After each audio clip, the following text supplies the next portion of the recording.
Alhamdulillah, puji dan syukur kita panjatkan kehadirat Allah Subhanahu wa Ta'ala atas segala karunia, rahmat, dan nikmatnya kepada kita semua, sehingga kita bisa hadir pada hari ini dalam keadaan sehat walafiat.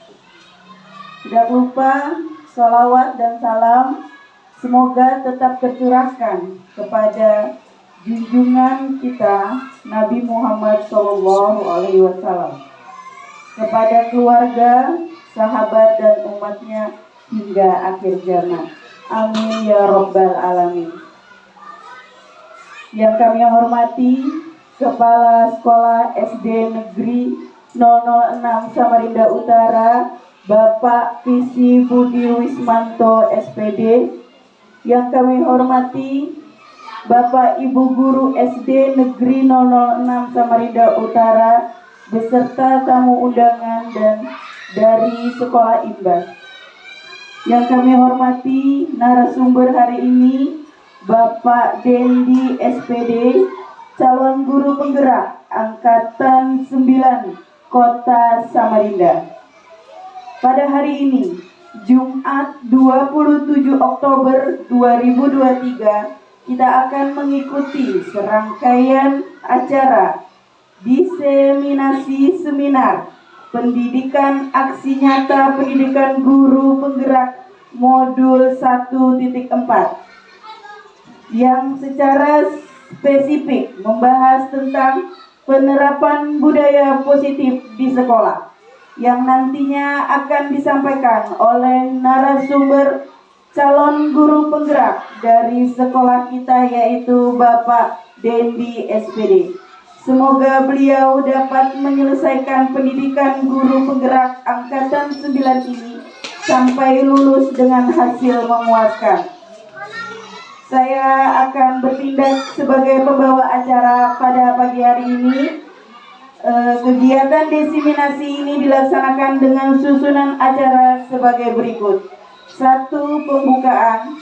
2. Menyanyikan lagu Indonesia Raya. 3. Sambutan dari kepala sekolah. 4. Acara inti pemaparan materi modul 1.4 tentang penerapan budaya positif di sekolah oleh CGP dari SD Negeri 006 Samarinda Utara. 5. Diskusi dan tanya jawab. 6. Refleksi dan tanggapan dari pemimpin. 7. Foto bersama.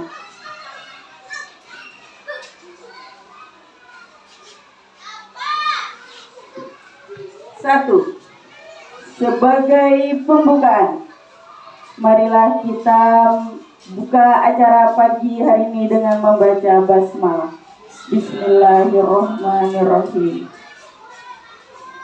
2. Acara selanjutnya menyanyikan lagu Indonesia Raya. Hadirin dimohon untuk berdiri. Sudah beli yang mau gereja.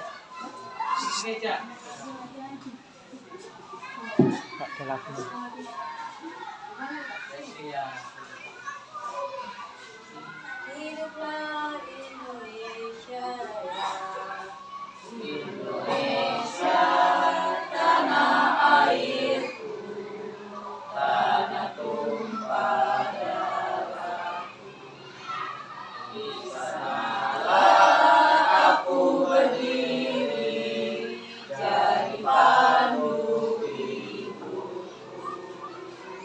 Indonesia, kebangsaanku, bangsa dan tanah airku. Marilah kita berseru, Indonesia bersatu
silakan duduk kembali.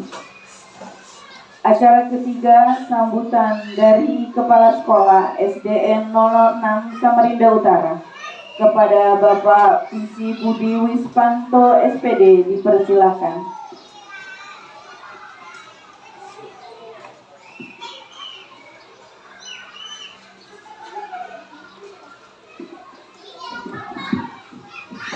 Bismillahirrahmanirrahim. Assalamualaikum warahmatullahi wabarakatuh. Selamat pagi, salam sejahtera untuk kita semua.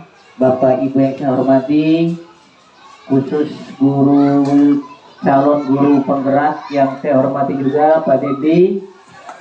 Marilah kita panjatkan puji dan syukur kehadirat Allah Subhanahu wa taala di mana pagi yang cerah hari ini kita berkumpul dalam rangka seminar calon guru penggerak, yaitu aksi nyata modul 1.4 penerapan budaya positif di sekolah. Bapak Ibu yang saya hormati, jadi program ini adalah sebetulnya program dari pemerintah pusat yang harus kita laksanakan bagi sekolah yang mampu atau ikut dalam sekolah penggerak, atau yang sering kita sebut itu adalah calon guru penggerak. Ada calon guru penggerak, ada juga calon kepala sekolah penggerak, dan ada sekolah penggerak. Artinya di sini namanya penggerak berarti dia harus bergerak, tidak diam dan tidak stagnan. Maju terus, maju terus, maju terus. Yang diistilahkan adalah pendidikan kita ini jangan terjadi kemunduran. Yang terjadi adalah maju, maju, maju dengan cara bergerak ke depan. Bapak Ibu yang saya hormati, kita sangat beruntung sekali mendapatkan salah satu calon guru penggerak, Pak Dedi, dan mungkin juga nanti akan disusul oleh teman-teman yang lain, oleh Pak Isti, mungkin Pak Pendi, dan guru-guru yang lain. Jadi semua kegiatan ini kegiatannya adalah positif.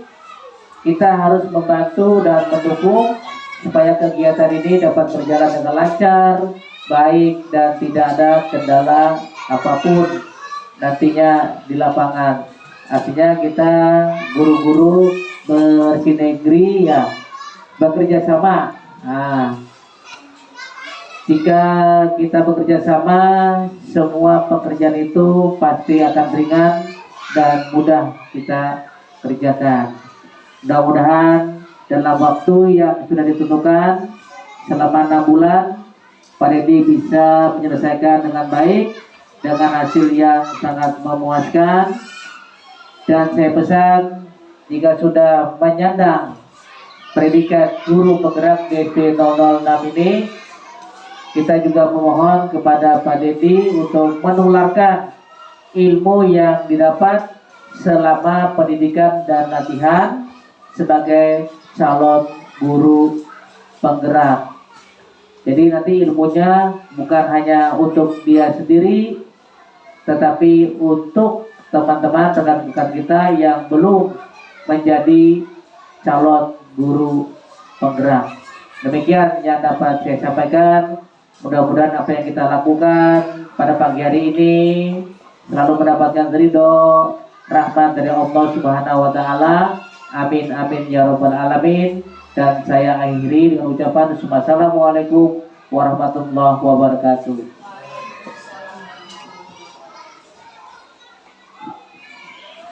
Terima kasih kepada Bapak Visi Budi Wismanto. Selanjutnya acara inti pemaparan materi modul 1.4 tentang penerapan budaya positif di sekolah oleh CGP dari SDN Negeri 006 Samarinda Utara. Kepada Bapak Dendi SPD, dipersilakan.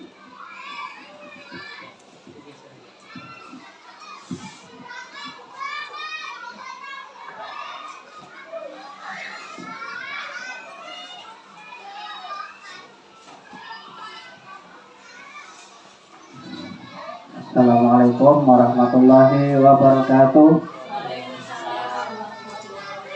Alhamdulillahirrahmanirrahim. Puji syukur kita panjatkan kepada Allah Subhanahu wa Ta'ala atas karunia-Nya, nikmatnya kepada kita semuanya, sehingga kita masih diberikan kesempatan untuk sama-sama berkumpul di dalam ruangan ini dalam keadaan sehat walafiat. Salawat dan salam semoga tetap tercurahkan kepada junjungan kita Nabi besar Muhammad Sallallahu Alaihi Wasallam, pada seluruh keluarganya, para sahabat dan juga pengikut-pengikutnya hingga yaumil akhir. Amin Allahumma amin.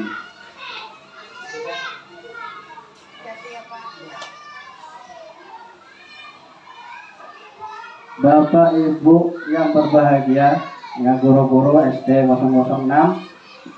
Di sini izinkan saya untuk sedikit memaparkan suatu materi yang sebenarnya sudah tidak asing bagi kita di dalam kehidupan sehari-hari di sekolah kita. Namun beginilah yang harus saya sampaikan kepada teman-teman, karena ini merupakan salah satu tugas saya.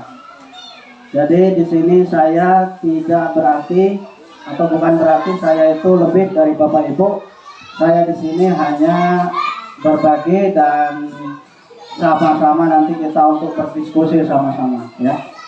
Jadi mohon keaktifannya, tidak saya aja yang berbicara, nanti kita akan sambil tanya jawab. Ya Bapak Ibu ya. Nah ini adalah pembukaan dari saya tentang budaya positif.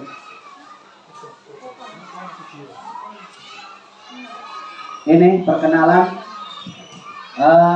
saya sendiri sebagai CGP, calon guru penggerak, dan di tengah itu ada Ibu Mughiratin sebagai pengajar praktik saya. Dan yang di sampingnya lagi itu ada Ibu Arbayah, fasilitator. Jadi di CGP ini yang membimbing kita ya 2 orang ini. Yang pertama, beliau ini seorang guru juga di SMP Negeri 17 Sambutan. Mungkin Bu Sri tahu sekolahnya Bu ya. Dan yang kedua Ibu Arbayah, beliau ini guru TK. Ya, guru TK tapi luar biasa sampai menjadi fasilitator. Padahal dia hanya guru TK.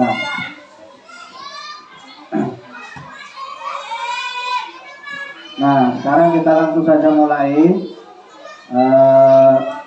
Dimulai dari budaya, ya. Budaya itu ya seperti itulah penjelasannya, berasal dari bahasa Sanskerta yang artinya budi, ya, budi, bukan Pak Budi ya, tapi budi atau akal. Sedangkan dalam bahasa Inggris itu culture, artinya mengolah atau mengerjakan. Nah sekarang menurut Bapak Ibu, sepengetahuan Bapak Ibu selama ini sebenarnya budaya itu apa? Ayo, kebiasaan. Ya, saya rasa kebiasaan betul ya. Tetapi yang dimaksud adalah kebiasaan yang secara kontinu atau konsisten ya. Tidak hanya sekali 2 kali, tetapi secara terus menerus. Nah inilah yang kita coba untuk kita terapkan di sekolah kita. Budaya yang positif. Kita lanjut. Sekarang budaya positif di sekolah ialah nilai-nilai atau keyakinan. Nilai-nilai keyakinan di sekolah ya, yang tentu saja berpihak pada murid. Bapak Ibu perlu ketahui bahwa di pendidikan saya di guru penggerak ini yang pertama kali muncul adalah ini pendidikan yang berpihak kepada murid. Ini disampaikan oleh Bapak pendidikan kita, siapa Bu? Bapak Ki Hajar. Ya, Ki Hajar Dewantara ini sudah berpuluh-puluh tahun yang lalu sudah mencanangkan ini, bahwa pendidikan itu harus berpihak kepada murid, jangan berpihak kepada guru. Bapak Ibu sekarang kira-kira menyadari atau tidak, atau pernah menghukum siswanya? Ya, Pernah atau tidak? Pasti pernah menghukum ya. Nah itu nanti kita bahas di posisi kontrol. Kita lanjut aja ke berikutnya ya.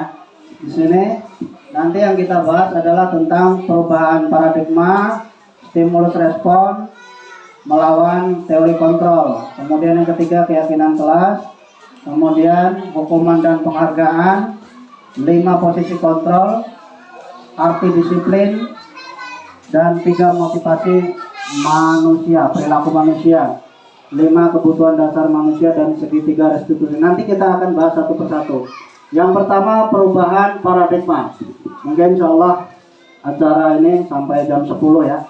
Nah, insya Allah seminggu 10 sudah selesai sebelum sholat Jumat. Perubahan paradigma positif.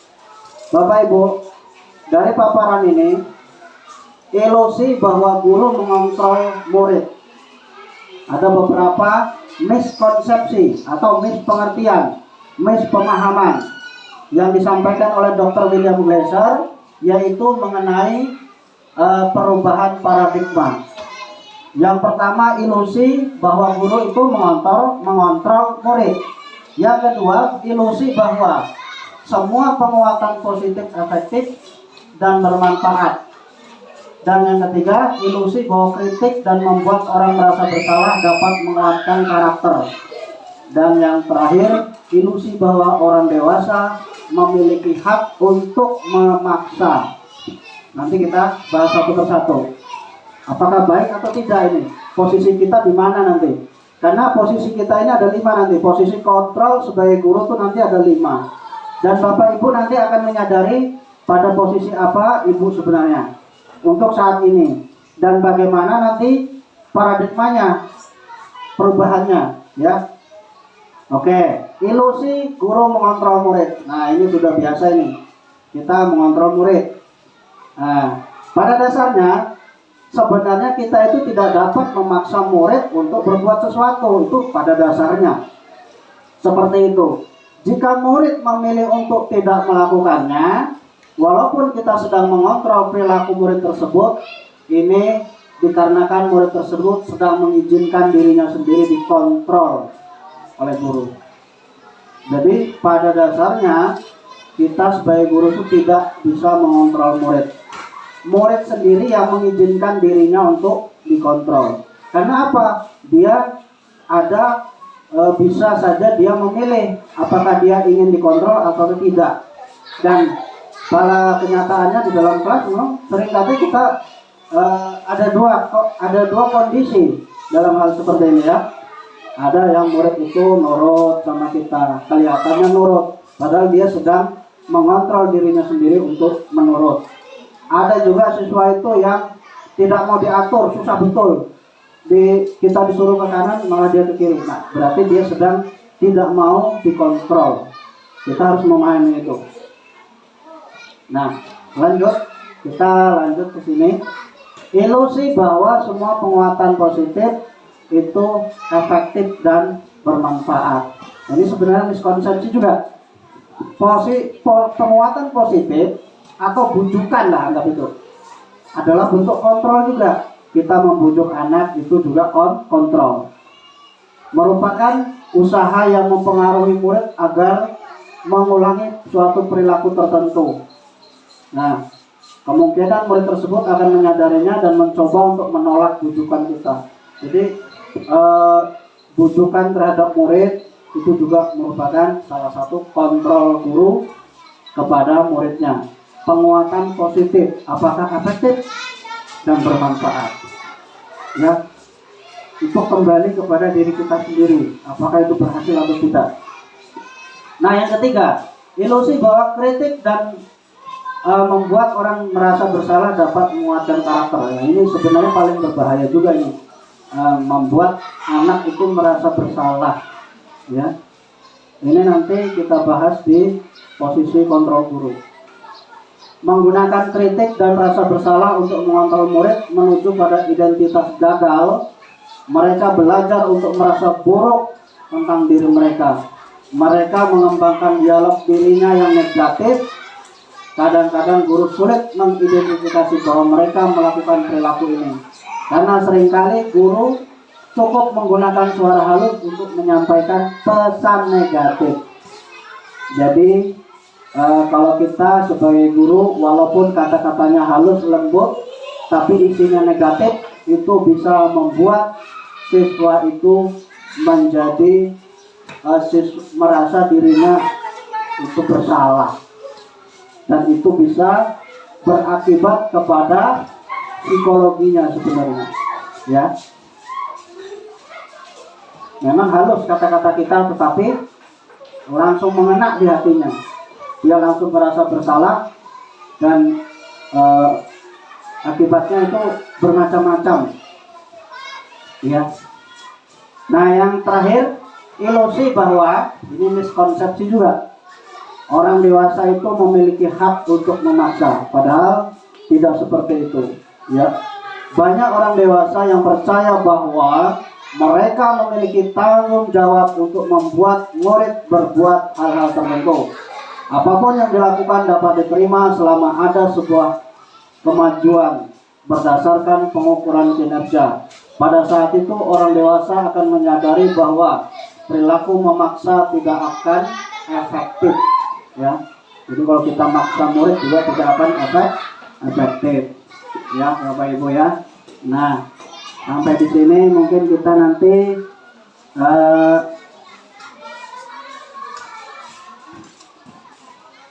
akan memahami diri kita ada di posisi mana.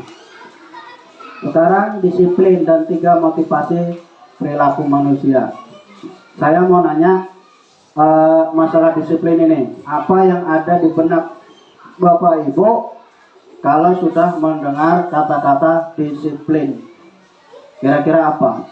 Disiplin itu apa, Bapak Ibu?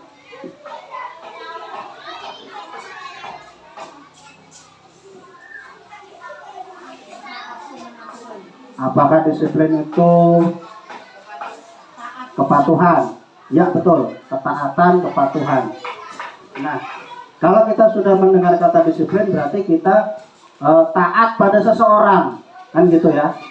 Ada yang mengontrol diri kita supaya kita itu disiplin. Nah, itu. Nanti di sini larinya ke motivasi manusia. Karena kita itu disiplin supaya dipandang baik oleh atasan misalnya. Nah, ini ya.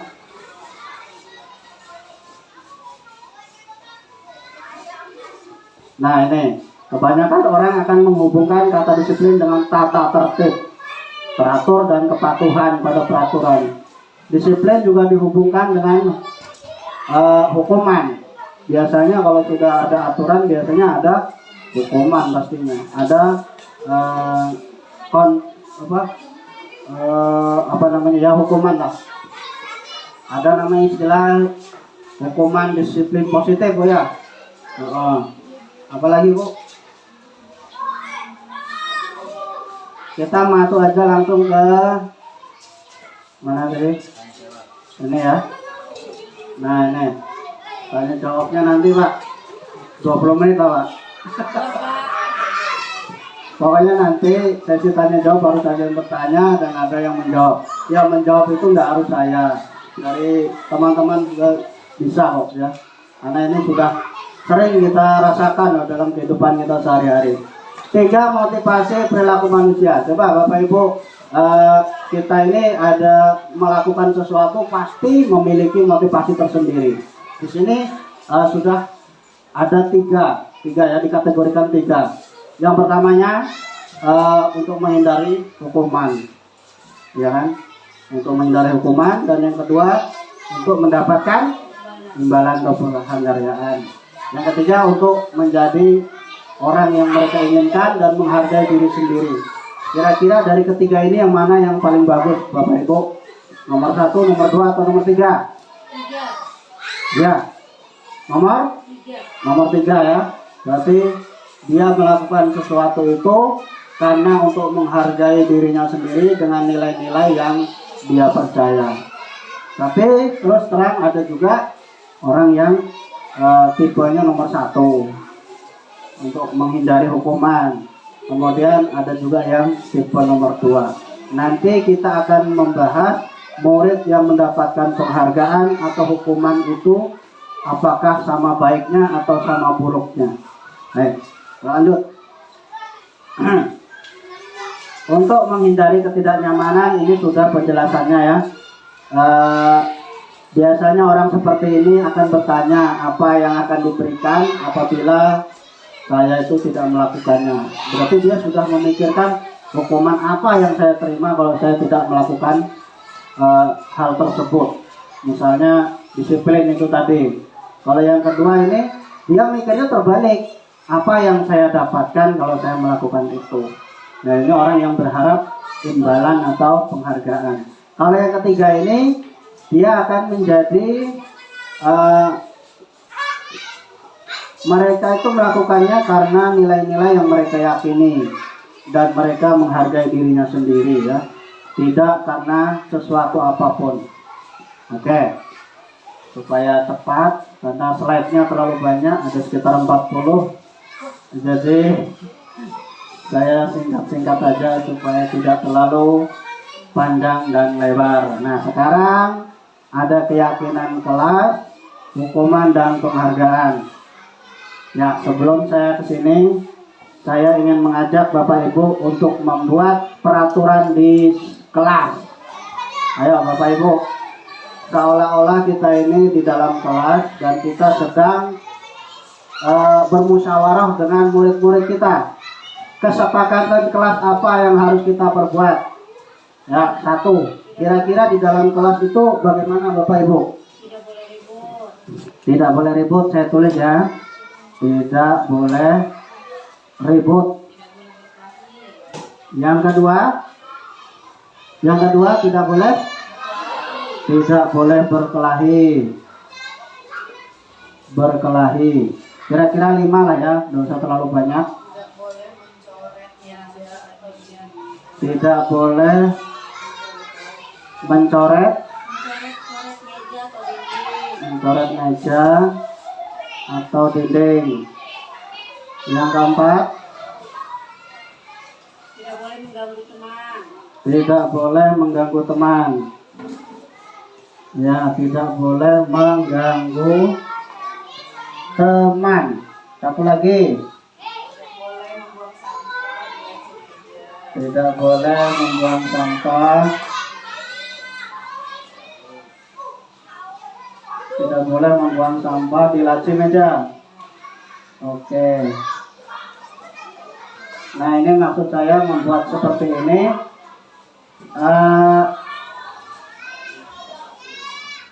Maksud saya membuat seperti ini, kita harus mengubah peraturan menjadi keyakinan. Ya. Kenapa keyakinan tidak peraturan? Kita kembali lagi ke sini. Ya.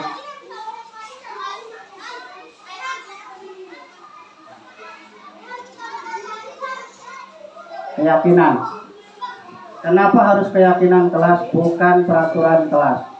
Kalau peraturan kelas, ya seperti yang dijelaskan di depan tadi, sifatnya memaksa. Orang dewasa memaksa anak. Ya. Kalau keyakinan kelas, maka anak sendiri yang akan merasa sadar bahwa mereka harus melakukan itu.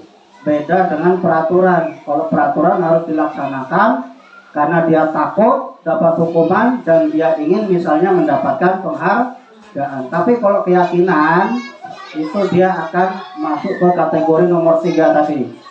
Ya, yang orang itu menghargai dirinya sendiri, termotivasi melakukan sesuatu itu karena menghargai dirinya sendiri, bukan karena takut hukuman dan bukan karena mengharap imbalan. Oke. Sekarang kita kembali ke sini Bapak Ibu, dibesarkan biar kita lebih bisa melihat, terutama yang pakai kacamata ini, ya, terutama yang sudah mau melahirkan. Mudah-mudahan masih ingat caranya mengajar di kelas nanti untuk 3 bulan ke depan. Tidak boleh ribut, bukan rebut ya, ribut. Dari kelima ini ternyata kalimatnya masih negatif semua ya. Kita rubah kalimat negatif menjadi kalimat positif. Tidak boleh ribut itu dimensinya apa?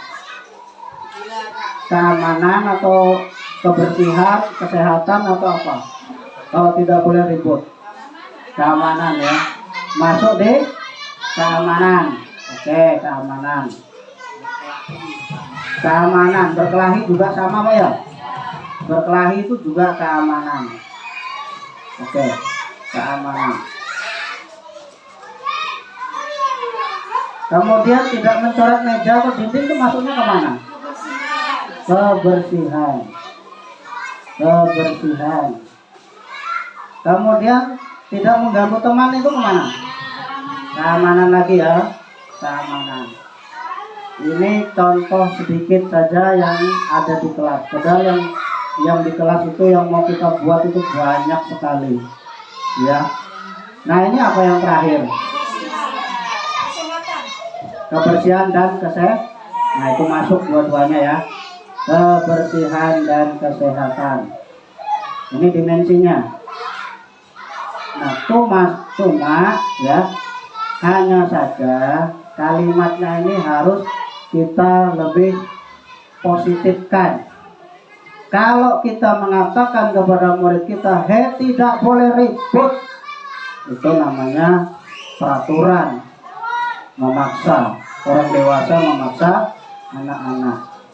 Ya, kita bisa lebih sederhanakan dengan kalimat positif. Kira-kira gimana? Kata-kata tidak boleh, dilarang itu masih negatif. Jangan itu masih negatif. Sebaiknya menjaga keamanan di dalam kelas. Ya, seperti itu. Kalau mau sehat, buanglah sampah di, itu kan positif. Jangan dilarang buang sampah sembarangan. Kita tulis. Dan ini dibuat kalau bisa itu bersama-sama murid. Jangan kita sendiri menentukan. Ya anak-anak, ini keyakinan kelas kita langsung tempel. Tidak seperti itu. Ajak murid kita maunya gimana. Ya. Itu namanya peraturan kalau kita buat sendiri. Kalau kita mengajak murid, ayo anak-anak, kita bikin kesepakatan yuk. Kita hari ini, mulai hari ini kita bikin kesepakatan yang nantinya akan kita tempel di dinding kelas kita. Tidak usah banyak-banyak anak-anak, 4 saja atau 5 saja. Yang penting sesuai dengan keinginan mereka. Ya, dan kita hanya mengarahkan, tidak memaksa. Tapi walaupun begitu tidak boleh sembarangan juga membuat keyakinan kelas itu yang betul-betul positif. Jangan sampai negatif ya Bapak Ibu. Sebaiknya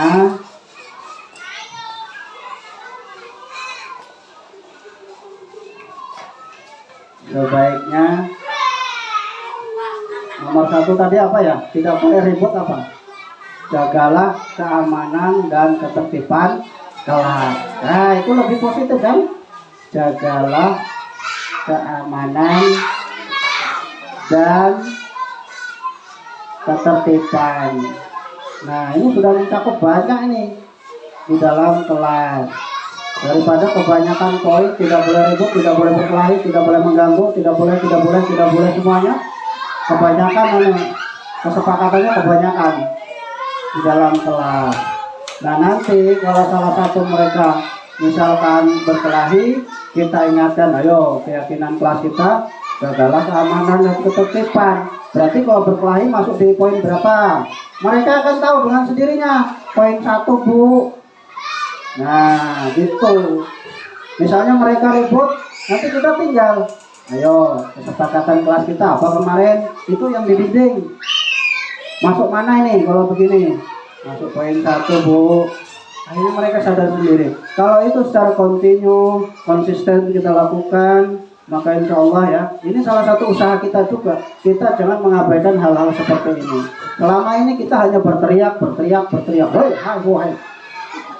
Tapi itu tidak akan ada gunanya kalau kita tidak membuat suatu strategi bagaimana supaya anak-anak kita itu benar-benar tertib di dalam kelas. Walaupun saya juga masih belum sempurna melakukan ini. Ya, sama saja kita masih belajar ya, Bapak Ibu ya. Sama saja kita masih belajar. Nah, ini nomor 1, nomor 2 sama. Kalau nomor 3 kita bisa misalnya nomor 3 itu kita ganti kalimat positifnya ya. Kalimat negatif menjadi kalimat positif, yaitu nomor 3, kebersihan. Jagalah kebersihan di dalam kelas. Ini sudah mencakup semua Bapak Ibu ya. Jagalah kebersihan di dalam kelas. Nanti kalau anak-anak menjaga mencoret-coret dinding, itu nanti kita tinggal mengarahkan, bahwa ini melanggar yang mana ini, kan gitu. Kebersihan di dalam kelas. Jadi jangan sampai Bapak Ibu ya membuat suatu kesepakatan atau keyakinan kelas itu dengan kata-kata tidak boleh, dilarang, atau jangan ya. Kita harus membuat kalimat yang positif. Saya kira kalau guru bahasa Indonesia paham banget ini. Kayak Pak Fendi, Bu Feli itu kan guru bahasa Indonesia ya. Nah, oke. Sepakat ya, kalau yang kayak gini ya, lebih bagus mana kata-katanya, atas atau bawah? Ya bawah ya pastinya. Kita sering kalau ke tempat wisata itu, ya seperti ini, jagalah kebersihan, jagalah keamanan, jagalah ketertiban. Jarang sekali kita temukan di mana-mana itu jangan, tidak boleh, kalau dilarang membuang sampah. Nah itu sebenarnya negatif gitu. Buanglah sampah pada tempatnya ya Pak ya, itu positifnya. Oke, kita lanjut. Hukuman dan penghargaan. Nah sekarang Bapak Ibu kembali lagi. Mengapa keyakinan bukan peraturan? Kemudian mengapa keyakinan kelas ini sangat penting untuk terbentuknya budaya positif, dan bagaimana mewujudkan keyakinan kelas yang efektif. Suatu keyakinan akan lebih memotivasi seseorang dari dalam atau memotivasi secara intrinsik. Jadi motivasi manusia itu ada 2 macam. Yang pertama motivasi intrinsik, dan yang kedua motivasi ekstrinsik. Motivasi intrinsik itu adalah motivasi dari dalam dirinya sendiri, dari dalam. Kalau yang motivasi ekstrinsik itu adalah yang dari luar. Bagaimana motivasi intrinsik? Yaitu yang mengharap imbalan tadi, sama takut sama hukuman, itu namanya motivasi ekstrinsik. Kalau saya tidak melakukannya, saya akan dihukum. Kalau saya melakukannya, saya akan mendapatkan imbalan. Itu motivasi ekstrinsik. Yang paling ditekankan adalah motivasi intrinsik dari dalam diri kita sendiri, yaitu kesadaran kita. Nah, ini ya Bapak Ibu ya, kita sering menghukum anak kita. Saya juga baru tahu, ternyata setelah mengikuti pendidikan ini, terutama di modul 1.4 ini, saya baru sadar bahwa hukuman itu sangat tidak efektif. Penghargaan juga ternyata tidak efektif. Kenapa hukuman tidak efektif? Ya, guru yang memberikan hukuman tanpa satu diskusi atau arahan sedikit pun, baik sebelum atau sesudahnya, maka ya murid itu akan merasakan apa? Ayo, bisa dendam. Ya, kalau murid itu terlalu dihukum dengan hal yang terlalu berat, mereka akan ingat seumur hidup, mengingat kita sebagai gurunya seorang penghukum. Jadi inilah penjelasannya. Hukuman yang diberikan bisa berupa fisik atau verbal. Murid disakiti atau suatu perbuatan atau kata-kata. dengan perbuatan yang mungkin kita tidak akan pernah ya, tapi dengan kata-kata kita sering tanpa sadar mungkin atau bahkan dengan sadar ya. Pengaruhnya jangka pendek dan jangka panjang. Nah ini yang kedua, penghargaan. Penghargaan dan hukuman itu sama-sama cara kita untuk mengontrol murid kita ya. Jadi beberapa alasan mengapa penghargaan itu justru sama seperti menghukum. Kenapa penghargaan kok malah sama seperti orang menghukum? Satu, pengaruh jangka pendek dan jangka panjang. Jika kita menggunakan penghargaan lagi dan lagi, maka anak tersebut akan bergantung dengan penghargaan yang kita berikan. Jika kita selalu memberikan penghargaan lagi dan lagi terus, dia itu motivasinya tetap ekstrinsik, yaitu motivasi ingin mendapat penghargaan. Jadi bukan motivasi intrinsik yang dia dapatkan. Jika kita mendapatkan penghargaan untuk melakukan sesuatu yang lebih baik, maka selain kita senantiasa berharap mendapatkan penghargaan tersebut, kita pun menjadi tidak menyadari bahwa tindakan itu yang tidak baik kita lakukan. Oke. Yang jelas penghargaan juga tidak efektif. Penghargaan merusak hubungan. Jika seseorang sudah diberikan penghargaan di depan orang banyak, maka yang lain akan merasa iri dan tidak menyukai hal tersebut. Jika seorang guru sering memberikan penghargaan kepada muridnya, besar kemungkinan muridnya itu termotivasi hanya untuk menyenangkan gurunya saja. Ya, bukan sadar akan sesuatu itu, tetapi dia ingin bergantung terus. Nanti kalau tidak dikasih penghargaan pasti protes. Bu, saya udah dapat ini. Ayo. Sementara si A kemarin dapat. Ya begitu ya Pak Pendi kira-kira ya. Mungkin Pak Pendi sering ya ngasih penghargaan Pak. Sering ya. Dengan kata-kata atau dengan hadiah Pak?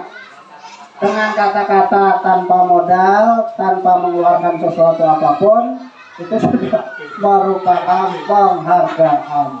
Ya. Itu namanya PHP. Atau dengan janji Pak ya. Karena dengan kata-kata ini banyak modelnya Pak. Bisa dengan janji atau dengan kata-kata puji-pujian. Kamu tuh luar biasa banget, Bapak bangga sama kamu. Itu juga penghargaan. Kamu sudah hebat, nanti Bapak kasih coklat. Nggak tahu kapan tapi. Iya Pak.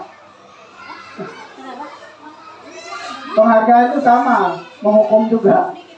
Ya. Contohnya dalam sistem ranking, mereka yang mendapatkan ranking rendah akan merasa dihukum. Iya, Bapak Ibu, kalau kita memberikan ranking di rapot, mereka itu yang rankingnya rendah akan merasa bahwa mereka itu dihukum. Nah, penghargaan dan hukuman adalah hal yang sama, karena keduanya mencoba mengendalikan perilaku seseorang. Setiap orang pada dasarnya tidak suka dikendalikan. Dalam jangka waktu lama penghargaan akan terlihat sebagai hukuman. Jadi jangka panjangnya penghargaan itu akan terlihat seperti hukuman juga. Kenapa? Ya seperti saya katakan tadi, lagi diberi terus penghargaan. Nah, suatu waktu dia tidak diberi penghargaan, maka dia akan menuntut. Ya, Bapak Ibu ya, dia akan menuntut. Kenapa kok nggak diberi? Nah ini ya, kenapa harus keyakinan kelas? Mungkin nanti 5 menit lagi saya selesai dan setelah itu kita tanya jawab. Harus ada yang bertanya, harus ada yang menjawab. Saya yang bertanya, Bapak Ibu yang menjawab. Bapak Ibu yang berjawab, saya yang bertanya. Ya. Ya, Ren ya. Ya, siap. 1, keyakinan kelas bersifat abstrak. daripada peraturan yang lebih rinci dan konkret. Nah, lebih abstraknya ya itu tadi, jagalah kebersihan kelas, jagalah ketertiban kelas, itu abstrak karena menyangkut banyak hal. Pernyataan keyakinan kelas dibuat dalam bentuk kalimat positif. Keyakinan kelas hendaknya tidak terlalu banyak. Ingat ya Bapak Ibu, keyakinan kelas jangan terlalu banyak. Misalnya 3 atau 5. Jangan sampai 25, 18. Gurunya aja nggak hafal, apalagi muridnya. Ya Bu Erna ya, kalau bikin kesepakatan kelas di dalam kelas cukup 4 kan. Yang kita tuh hafal gitu, jagalah kebersihan kelas, hafal. Nanti kalau ada anaknya buang sampah di mana atau di laci atau mencoret-coret ini, itu masuk poin 1, semuanya masuk. Ya, nggak usah, tidak boleh mengganggu temannya, tidak boleh berkelahi, semuanya ditulis. Tidak boleh ribut, tidak boleh bernyanyi di dalam kelas, tidak boleh makan, tidak boleh minum. Sekarang saya tanya, Bapak Ibu kalau ngajar di dalam kelas, anak-anak boleh makan atau tidak? Tidak boleh. Boleh minum atau tidak? Boleh. Makan tidak boleh, minum boleh. Buat keyakinan kelas, bagaimana bahasanya?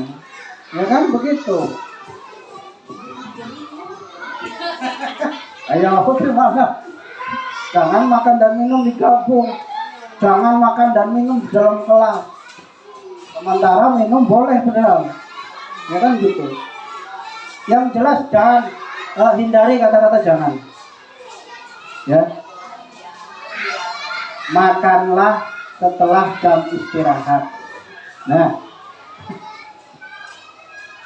silahkan minum di saat pembelajaran dilaksanakan. Nah, mereka kan paham sendiri, oh berarti boleh minum. Iya. Kita ajukan bahasa jangan itu kita rubah. Ya, betul, Pak. Anak-anak Nah, diharap kita nah itu cocok itu. tidak boleh makan di kelas. Kalau tidak boleh. Nah, masih ada tidak boleh, nah. Karena bahasa tidak boleh itu artinya bahasa itu kan tergantung situasi. Tergantung situasinya. Iya. Oh iya. Karena kalau anak tidak makan di kelas kita Ya, makanya dari itu, Pak. memberi kalimat dia kalau dia sudah makan dia. Nah, disitulah pentingnya seorang guru itu. Ya, itu hanya kata-kata di mulut, Pak ya. Artinya tidak ditulis gitu loh. Kalau kata-kata di mulut aja mungkin bisa lah. Tergantung situasi dan kondisinya. Tetapi itu yang tidak tertulis. Kita tidak mungkin lah menghilangkan kata-kata jangan di dalam kehidupan kita, tidak boleh. Tetapi yang ditulis ini yang saya maksud kalimatnya positif. Tapi kalau situasinya seperti itu, kita ya bisa saja nanti jangan begitu lagi ya. Itu juga sebenarnya tidak masalah. Itu hanya kalimat-kalimat yang menasihati anak. Ya, yang terpenting keyakinan kelasnya yang ditulis, yang ditempel di dinding itu yang tidak boleh pakai kata-kata itu. Gitu. Kalau dalam kalimat lisan bisa saja itu Pak ya. Nah ini, Bapak Ibu pernah mendengar ini atau tidak ini? 5 kebutuhan dasar manusia. 1. Kebutuhan bertahan hidup. 2. Cinta dan kasih sayang. 3. Penguasaan. 4. Kebebasan dan 5. Kesenangan. Jadi manusia ini kebutuhannya ini, kebutuhan dasarnya. Yang nomor 1 apa itu yang bertahan hidup? Makan dan minum itu jelas untuk kita bertahan hidup. Kalau kita tidak makan, tidak minum, maka mati sesaat. Ya, itu kebutuhan dasar kita loh. Ya. Yang kedua cinta dan kasih sayang. Ya pastinya, masa manusia kan punya rasa cinta, punya rasa kasih. Tapi di sini bukan hanya sekedar pengertian cinta yang bagaimana. Ini artinya luas ya Bapak Ibu ya. Cinta kasih sayang itu luas. Kepada murid juga, murid kepada guru juga harus ada cinta dan kasih. Silakan Pak Sugeng, monggo silakan. 3. Penguasaan. Nah ini kaitannya dengan pertahanan diri. Ya. Di sini Pak. Manusia itu disadari atau tidak, dia pasti punya keinginan untuk membela dirinya. Ya, Bapak Ibu ya. Apalagi kalau dia merasa benar, pasti dia akan habis-habisan membela dirinya. Dia akan berusaha menguasai, ya, menguasai situasi karena dia merasa benar. Itu kebutuhan dasar juga ternyata. Nah, yang keempat, kebebasan. Manusia itu bebas. Bebas itu apa? Ya, dia berhak untuk memilih apa yang akan dia lakukan. Ya, kebebasan yang positif tentunya. Dan yang kelima adalah kesenangan. Ini wajar. Kebutuhan dasar manusia itu ingin merasakan kesenangan, kebahagiaan, itu sudah pasti. Tidak ada manusia yang ingin hidupnya susah, sedih, tidak ada. Karena kebutuhannya itu yang sebenarnya adalah ingin senang, ya, ingin bebas, ingin menguasai dirinya sendiri, punya cinta dan kasih sayang, dan tentu saja makan dan minum, ya Bu ya. Nah, Ibu Sri jangan ngantuk, nanti kalau ngantuk saya suruh gantian. Maju sini Bu Sri. Nah, ini yang saya maksud tadi. Ini adalah seorang guru. Kita ini guru ya Bapak Ibu ya. Kita ini kan guru. Guru itu ada 5 posisi kontrolnya di dalam kelas. Yang satu penghukum, yang dua pembuat orang merasa bersalah, yang ketiga teman, 4 pemantau, dan 5 manajer. Jadi kira-kira nanti saya jelaskan sedikit. Bapak Ibu nanti akan merasa bahwa dirinya ada di posisi yang mana yang dominan. Dan kita itu terkadang tidak hanya satu saja, bisa semuanya kita ada dalam diri kita, itu bisa semuanya, bisa 3, bisa 1, bisa 2. Nah, penghukum itu ini bahaya kalau penghukum ini. Seperti yang saya jelaskan tadi, guru yang suka menghukum muridnya, ya, yang suka menghukum muridnya, murid itu nanti akan mengingat dirinya seumur hidup itu, bisa menjadi pendendam. Bahkan ya, ini mungkin tidak semua, tapi mungkin 1-2 siswa itu punya niat jahat kepada guru yang menghukumnya dia. Bisa jadi ban motornya dikempesin, rumahnya dilempar batu senyek cetar. Itu bisa seperti itu kalau kita suka menghukum murid kita. Jadi ya mungkin ya saya aja pernah menghukum siswa. Ya, kalau dulu saya menghukum siswa itu saya berdiri di depan dulu. Sekarang sudah mulai saya kurang-kurangi. Sekarang cara saya menghukum suruh mengundi sampah aja, ya Bu ya. Suruh mengundi sampah ya dihitung 30 itu. Lebih bagus kayak gitu daripada kita jemur di tiang bendera. Oke, yang kedua, membuat merasa bersalah. Biasanya guru yang seperti ini nih orangnya kalem aja, tapi kata-katanya nyelekit, menusuk dalam hati. Gimana sih kamu kopong?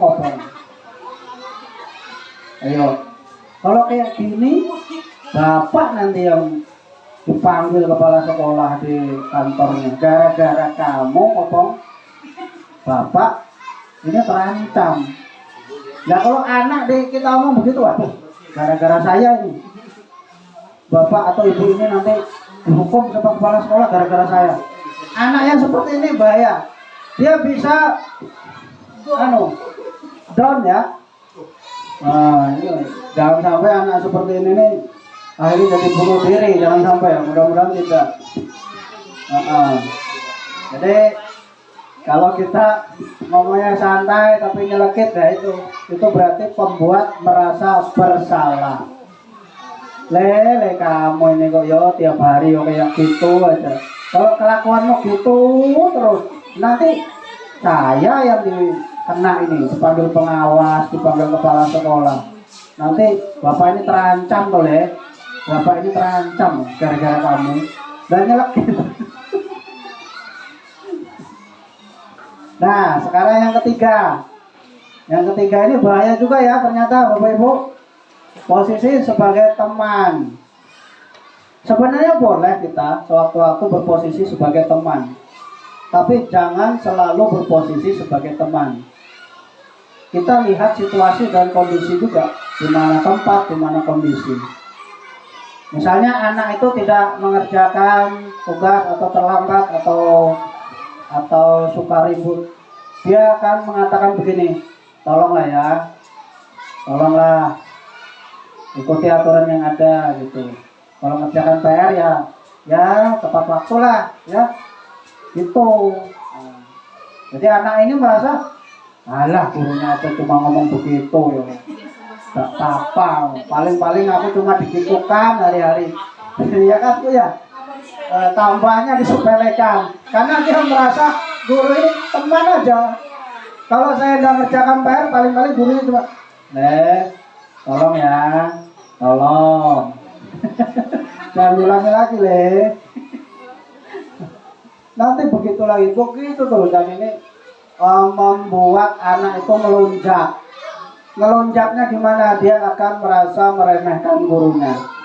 Tidak akan pernah merasa sadar kalau dia harus mengerjakan PR.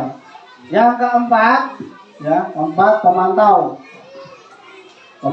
pengawas. Ini ya lumayan lah, lumayan. Nanti kalau siswanya itu membuat suatu kesalahan, paling dia cuma ngomong gini aja. Kamu ingat nggak keyakinan kelas kita apa? Kan gitu. Ingat nggak? Pak Guru cuma mengingatkan loh ya. Pak Guru cuma mengingatkan. Nanti dia, oh ingat Pak Guru, ingat. Gitu. Yang kelima, manajer. Nah ini yang seharusnya guru miliki. Manajer ini dia sebagai pemimpin, dia bisa mengelola kelasnya dengan baik. Ya, jadilah manajer yang baik, manajer yang bijaksana. Anak-anak, kita punya keyakinan kelas seperti ini. Tolong ya, kita sudah menyepakati bersama. Jadi kalian, bagaimana kalian ini? Apa akan seperti itu terus? Nah sekarang ini, segitiga restitusi adalah suatu proses menciptakan kondisi bagi murid untuk memperbaiki kesalahan mereka. Segitiga restitusi. Mungkin kita belum pernah melakukan ini ya, tetapi ini adalah cara yang terbaik yang diambil oleh seorang manajer, bukan seorang penghukum, sehingga mereka bisa kembali pada kelompok mereka dengan karakter yang lebih kuat. Restitusi juga proses kolaboratif yang mengajarkan murid mencari solusi untuk masalah dan membantu murid berpikir untuk menjadi seperti apa yang mereka inginkan dan bagaimana mereka harus memperlakukan orang lain. Dan restitusi ini membantu murid menjadi lebih memiliki tujuan dan disiplin positif. Ciri-cirinya ini bisa dibaca langsung ya. Nanti materinya saya bagikan aja di grup supaya tidak hilang ya. Ini sedikit lagi kita ke sini ya. Nah, ini contoh aja ya Bapak Ibu ya. Nah, contoh aja. Coba kita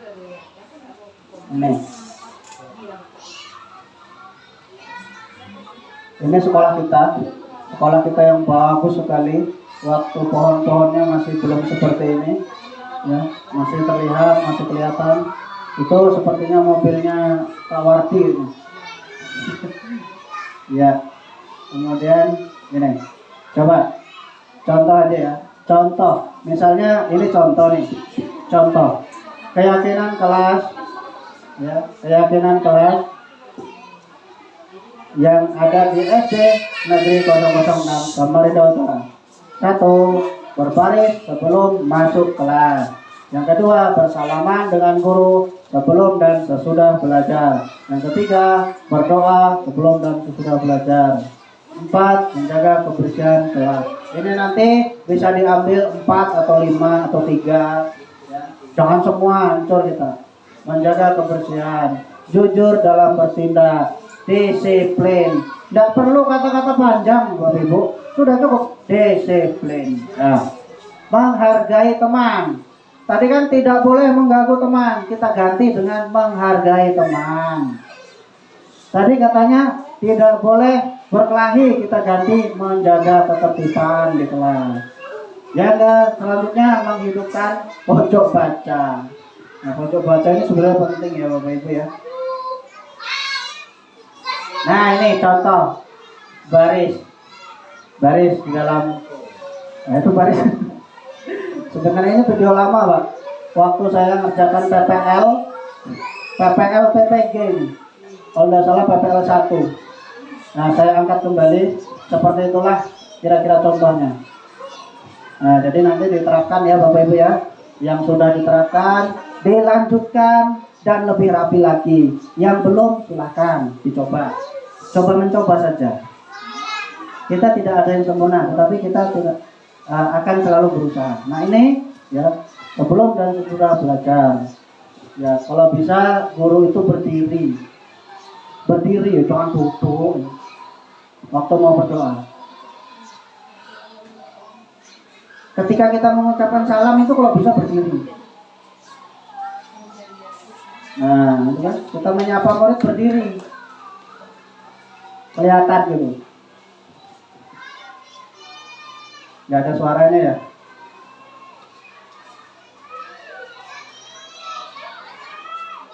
Waduh, sudah full.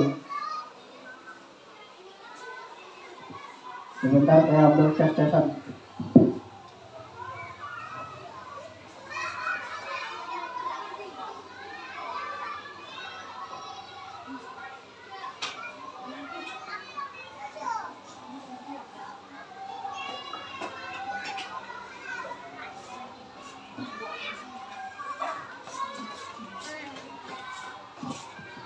Oke, cukup ya.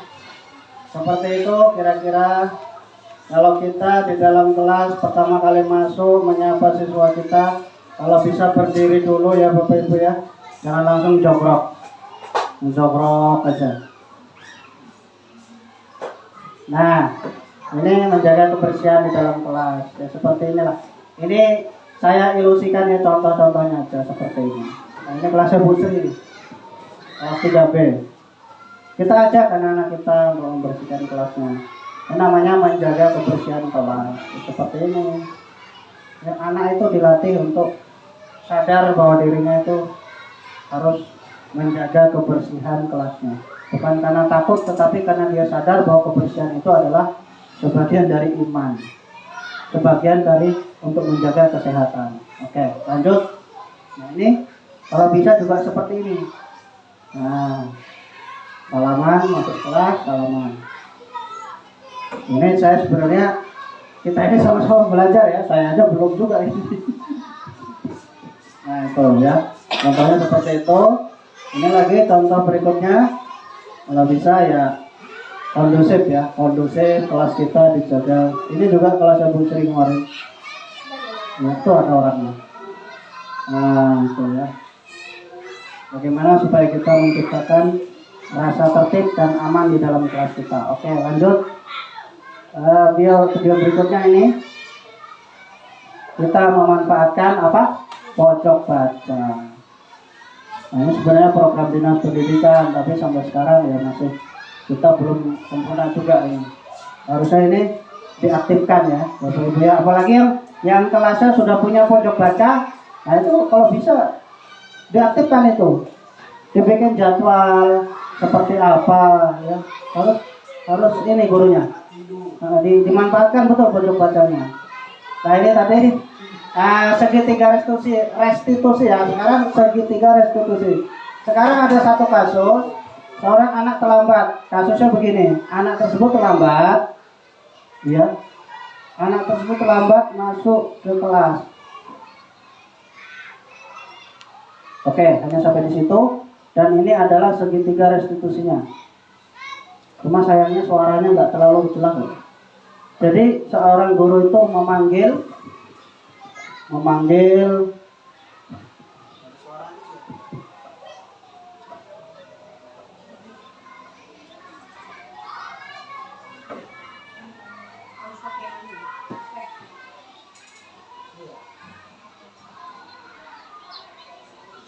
atau saya di sini aja, saya di sini. Biar di P ya.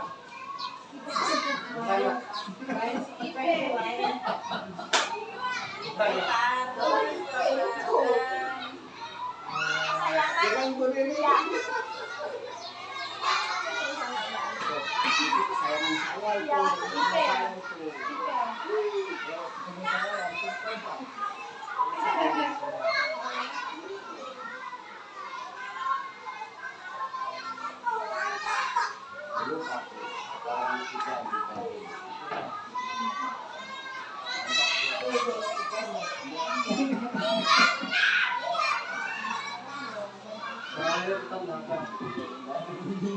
Ada bunyinya.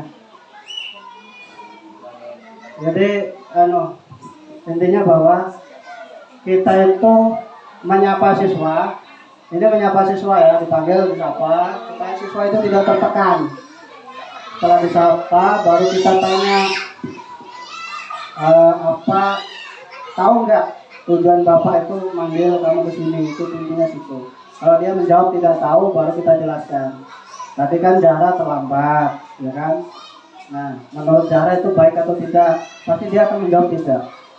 Nah, kalau sudah menurut Zahra itu tidak baik, kira-kira keyakinan kelas apa yang Zahra langgar? Dia akan menjawab dengan sendirinya, Bu. Disiplin, Pak.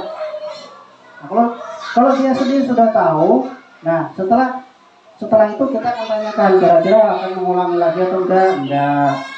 Bagaimana caranya? Bangun pagi, Pak. Saya enggak akan kesiangan lagi. Itu dialog kita dengan anak yang terlambat tadi, ya. Bagaimana caranya kamu untuk memperbaiki dirimu, ya. Seperti itulah caranya. Itu namanya segitiga restitusi. Ini posisi guru sebagai manajer, ya. Jadi tidak serta-merta kalau sebagai penghukum mungkin langsung di stop di sini. Di sini langsung di stop. Kalau posisinya sebagai penghukum, begitu dia stop. Sini kamu. Pasti kita berkacak pinggang di depan tangga kelas itu, kan? Ya kan, Bu ya? Anak itu kalau sudah begitu takut gak kira-kira? Takut, bisa-bisa besoknya nggak sekolah itu. Apalagi kalau kita suruh pulang, terlambat disuruh pulang, wah, udah itu dendam sekali sama gurunya. Bahkan dia kalau ketemu Bu Erna langsung, aku nggak mau sama guru itu. Ya Bu ya, jadi ya bagusnya seperti ini ya. Ya, mungkin kita belum pernah ini, cuma ya itu. Nah, ini sepertinya itu sudah yang terakhir. Ya, terima kasih, mudah-mudahan bermanfaat dan mungkin ada yang ditanyakan mengenai materi yang saya paparkan tadi. Apakah menurut Bapak Ibu seperti apa dan bagaimana di sekolah kita ini? Tidak harus pertanyaan ya, tapi juga masukan-masukan atau ide-ide, ya, ide-ide yang cemerlang dari kita semua, insya Allah akan berdampak baik bagi murid-murid kita ke depannya. Kalau kita tidak selalu berusaha untuk mencari cara bagaimana supaya murid kita itu baik, maka kita tidak akan pernah bisa untuk mencapai kemajuan di dalam sekolah kita itu. Ya, gimana Bu Sri? Pak Beni silakan. Dan yang lainnya monggo silakan. Memberi masukan boleh, memberi tanggapan aja. Oh materinya nih saya belum pernah dapat dulu, belum pernah. Baru ini saya dapat, misalnya begitu. Silakan Bu Sri.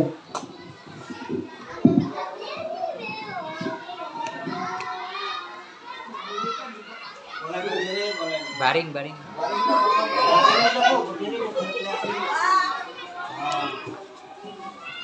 Assalamualaikum warahmatullahi wabarakatuh.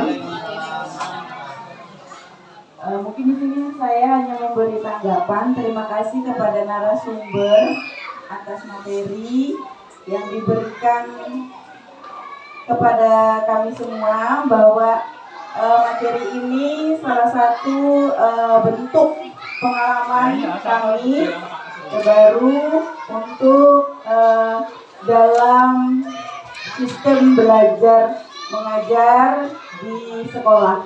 Mungkin itu saja. Terima kasih Bapak narasumber, Bapak CYP, Pak Dirjen SPD. Terima kasih banyak. Assalamualaikum warahmatullahi wabarakatuh.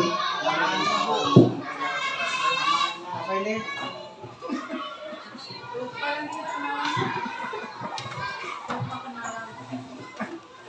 Namanya Pak dari mana? Diri dong Pak. Assalamualaikum warahmatullahi wabarakatuh. Waalaikumsalam wabarakatuh. Ini saya hanya menjelaskan atau menyampaikan tentang disiplin ya Pak ya. Disiplin ini kan kita kan sudah beranjak dewasa ya. Nah, tahu disiplin tadi taat, patuh gitu ya. Tapi dengan disiplin ini kok kita masih menyalahi, maksudnya tidak melaksanakan dengan disiplin apa maksudnya dengan maksudnya kata disiplin tadi maksudnya kan taat dan patuh, kenapa kita nggak melaksanakannya padahal kita sudah tahu makna dari disiplin tadi. Nah, maksudnya saya ini bagaimana supaya disiplin tadi bisa diterapkan pada kita benar-benar gitu loh. Enggak hanya kita tahu disiplin, tapi kok kita selalu kadang mengabaikan gitu. Padahal sudah tahu, contohnya absen gitu, belum waktunya pulang sudah pulang. Nah itu. Jadi bagaimana supaya kita itu tertanam pada diri kita itu kata disiplin tadi. Nah selama ini kan selalu diabaikan. Kita tahu bahwa itu disiplin bagaimana, tapi kita masih menyalahi. Nah, bagaimana supaya kita ini tertanam pada diri kita ini? Apa takut dengan Tuhan? Apa takut dengan Pak Budi? Atau takut dengan teman gitu? Bagaimana cara menanamnya? Oke. Terima kasih ya Pak Teddy, luar biasa ya. Analisisnya luar biasa juga. Setelah menganalisis dia bertanya, bagaimana cara kita menanamkan kesadaran disiplin kita sebagai guru? Ya, kita ini juga sebagai ujung tombak juga sebenarnya dari di sekolah ini. Kalau gurunya sudah oke, pasti muridnya oke. Tapi kalau gurunya belum oke ya kita jangan berharap juga muridnya terlalu oke gitu. Jadi menurut saya seperti yang ada di kelas tadi ya. Kalau di kelas itu kita berusaha menanamkan kesadaran murid supaya bisa jadi disiplin, supaya jadi sadar, itu ya dengan membuat keyakinan kelas, kesepakatan kelas. Motivasi secara intrinsik pada anak-anak. Dan saya rasa kalau menurut saya nih Pak ya, menurut saya kalau terhadap guru juga harus seperti itu kalau menurut saya. Seperti itu bagaimana? Antara kepala sekolah dan dewan guru membuat kesepakatan. Seperti itu. Kalau tidak ada kesepakatan, keyakinan sekolah ya, nggak banyak keyakinan sekolah, ya akan seperti itu terus ya. Masalah titip penitip itu saya juga ini direkam dan kita mudah-mudahan bisa, saya rasa seperti itu Pak. Kalau menurut saya membuat, jangan buat aturan Pak, tapi buat kesepakatan. Kalau aturan itu nanti kita takut Pak, kita takut dihukum dan kita hanya ingin mendapatkan penghargaan. Itu namanya aturan. Pak Budi bilang gini, harus begini. Nah, itu kita hanya takut aja. Wah, kalau saya ada ini absen tepat waktu, nanti Pak Budi begini sama saya. Atau nanti kalau misalnya 1 bulan rajin betul dikasih penghargaan misalnya, itu yang kita harap, ya kan? Tapi kita harus membuat kesepakatan. Silakan terlambat ini ya, dan tentunya karena mungkin lebih berat.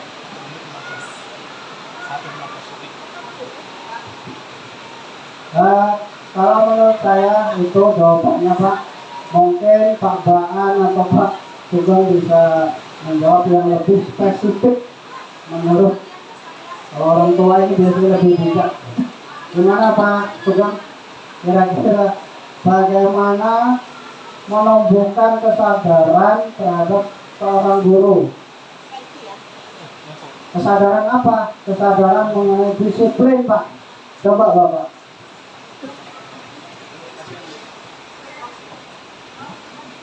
Menurut Pak Sugeng.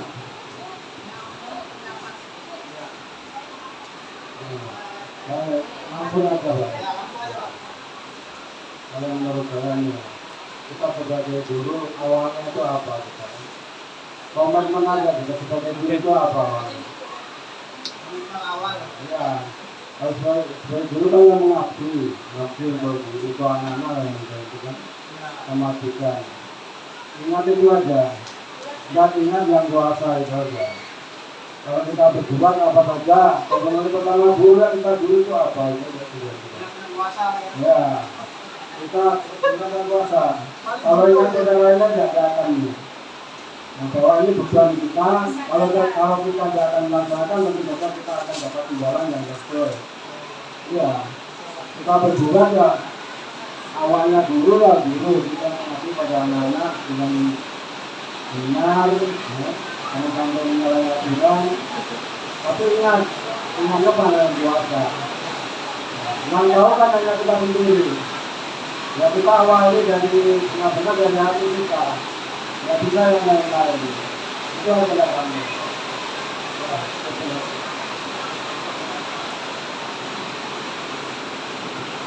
Nah kalau Pak Sugeng ini lebih spesifik lagi ya. Dia langsung mengarahkan kita untuk mengingat pada Tuhan yang Maha Kuasa. Kalau kita sudah dewasa, kalau anak-anak wajar. Kalau anak-anak ya wajar kita bimbing, kita bina. Tapi kalau guru rasa-rasanya ya, kalau masalah seperti ini, nah guru-guru ini sudah dewasa, pintar-pintar sarjana semua lagi. Nah itu rata-rata sarjana berpendidikan semua. Ya tetap benar tapi kalau kita berbuat seperti itu yang kurang-kurang baik, ingat yang Maha Kuasa. Ya. Dan yang kedua, ingat komitmen yang pertama kita sebagai guru dulu. Janji kita itu seperti apa gitu. Ya rasa ada tuh sumpah ASN ada. Ya, sumpah ASN itu ada. Silakan sambil disambil ya.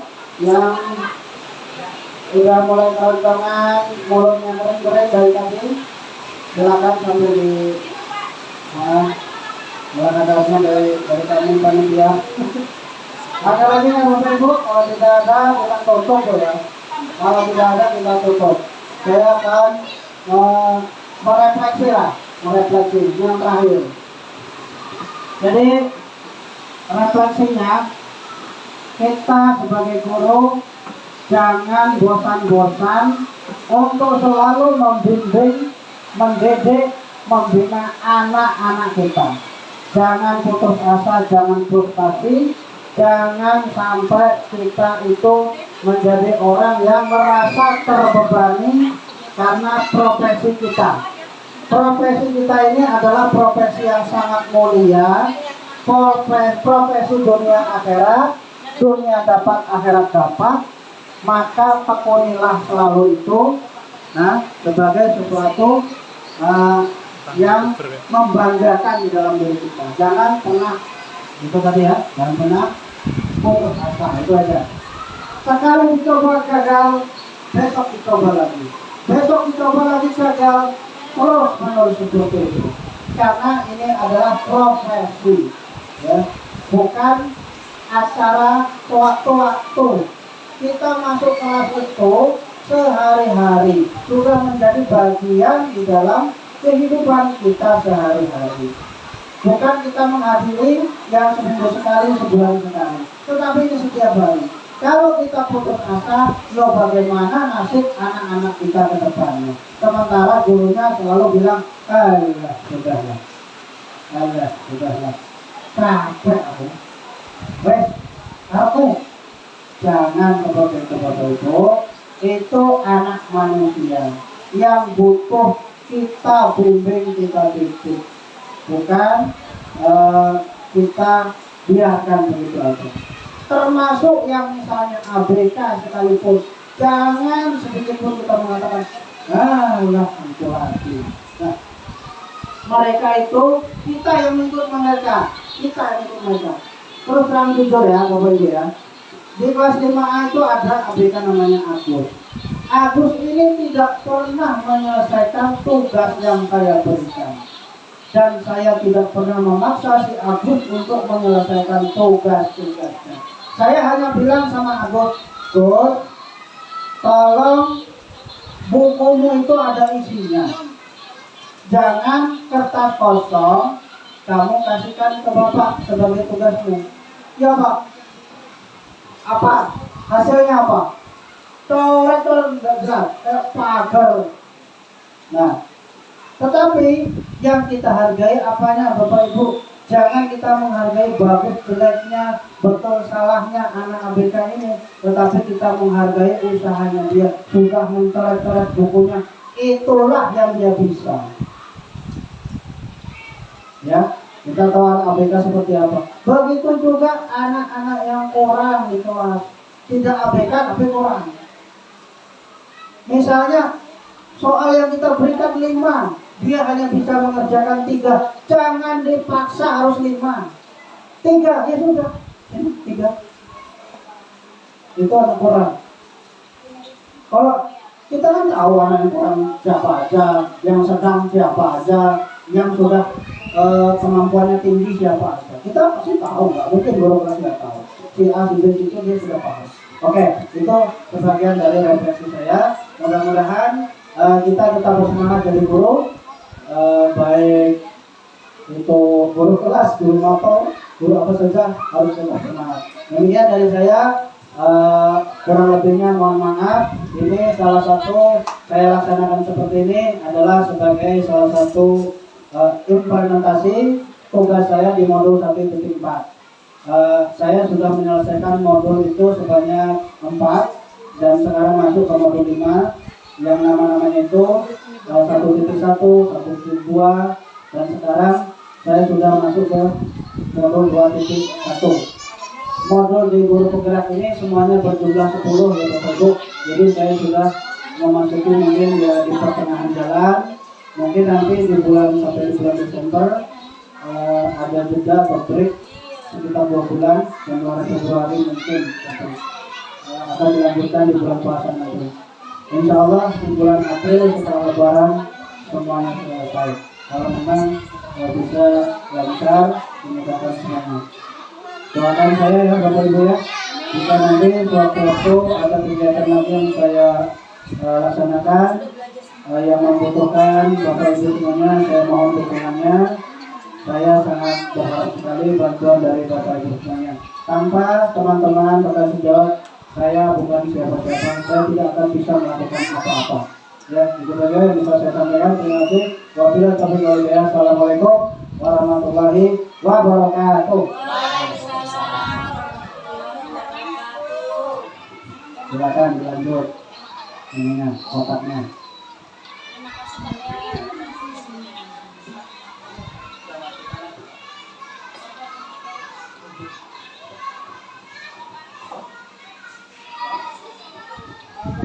Acara yang terakhir yaitu penutup. Para hadirin yang terhormat, kita telah sampai di penghujung acara. Semoga ilmu yang kita dapatkan hari ini bisa membawa berkah dan menjadi jalan kebaikan untuk kita semua. Dan seperti yang telah disampaikan oleh narasumber, semoga perilaku budaya positif di sekolah kita bisa berjalan sesuai harapan. Saya dan segenap panitia yang bertugas mengucapkan terima kasih kepada Bapak Ibu yang sudah hadir serta para peserta yang antusias mengikuti acara ini dari awal hingga akhir. Selanjutnya kami mohon maaf atas segala kekurangan dan kehilapan. Sekali lagi kami ucapkan terima kasih. Selamat siang. Semoga Bapak Ibu sehat selalu. Wassalamualaikum warahmatullahi wabarakatuh.